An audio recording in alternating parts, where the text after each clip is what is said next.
society today where women are told to be one of two things. We either need to be tough, but not too tough. Have a voice in the room, but don't be too loud. Why is it that women are to be perceived as either being tough as nails or soft and nurturing? Why can't we be both? That's a picture of me, pre-cell phone era. And it was taken on the last day of my employment when I worked for an insurance company. I was really naive back then. How naive was I? Well, one time when I was driving to work in the pouring rain, my windshield wipers quit working. So I pulled over to the side of the road. A gentleman pulled in right behind me and offered to give me a ride. I jumped right in the car with him. Don't worry, I took safety precautions. I actually said to him, "You're not an axe murderer, are you?" And he actually said no, and I believed him. It was not my finest moment. I had just secured a position working for a construction company that my husband had been employed at for 20 years.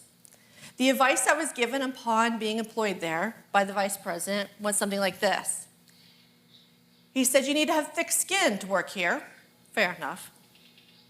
But my immediate supervisor told me once, when I was simply trying to learn a new skill, to sit down and shut up. You're a secretary, and that's all you will ever be. The little bit of self-confidence that I did have was gone and was replaced with self-doubt. The environment was one in which women played a role. There were no women executives at this company. We were expected to get the coffee, do the filing, not complain, and smile at the male staff. And I did play that role. Sexual advice or sexual harassment was an everyday occurrence, to the point I no longer recognized myself. Self-doubt was gone, and I began to actually hate myself. Every day I would ask myself on my way home why I played into that scenario. You see, the women in that office competed for the attention of the men. It's how you gain favor within the office environment.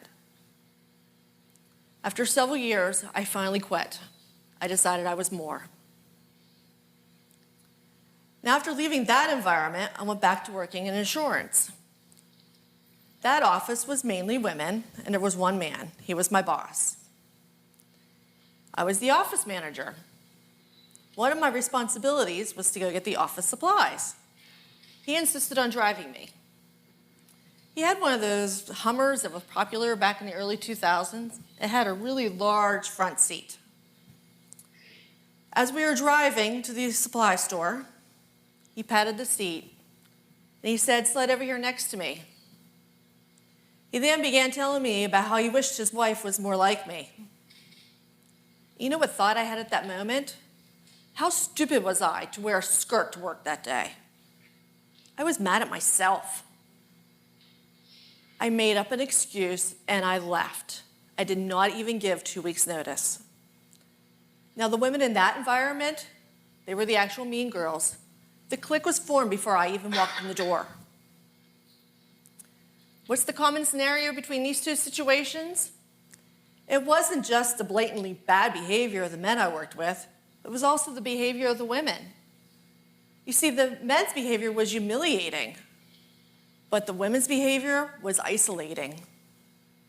There was no solidarity. I felt alone. Now I am the CEO and co-owner of a construction company. The irony.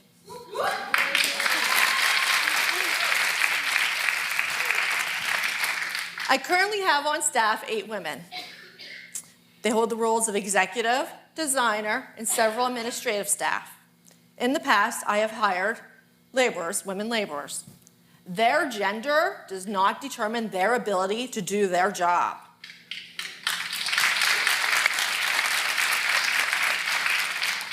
Stereotypical phrases that I've heard. "Oh, isn't that nice? You work for your husband.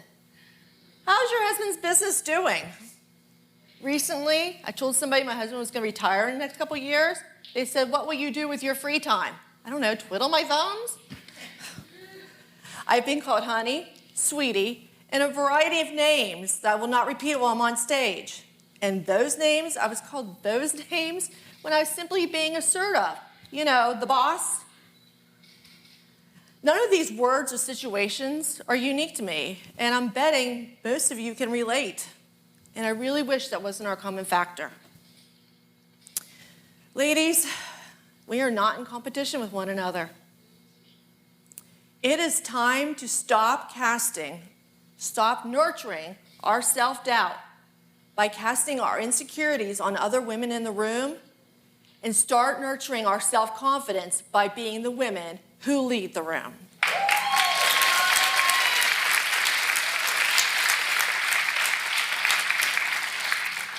We need to put an end to the mean girl mentality and celebrate the accomplishments of the women around us.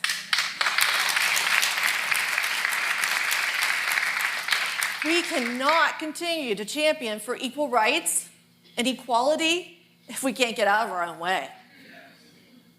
Be the voice in the room. If you see someone sitting there and they're not speaking, they might have been told to sit down and shut up. Simply say to them, hey, what are your thoughts? You don't know what made them go silent. Draw your boundaries. Know what behavior you're no longer going to tolerate in your life and stick to it. Learn from other women in your circle, and then expand your circle and learn from other women in the community. And we need men to step up. You see, that guy who told me to sit down and shut up, well, we ran into him many years later in an elevator. He had just left the office of a builder that we were going in to see. We were competing for the same contract. When he was in there seeing that builder, he said some pretty awful things about me, including insinuating that we had been involved. But that builder, he knew us.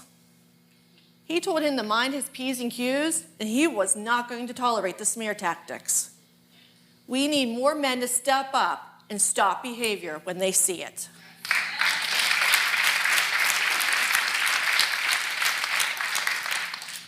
We can foster an environment that encourages women to take on non-traditional roles in society. But let's not stop there. Let's educate the men in our lives on equality in those non-traditional roles and how to support the women in their lives to take on those career paths. The fact is, as women, we can bring home the bacon, fry it up, and swing a hammer. Thank you.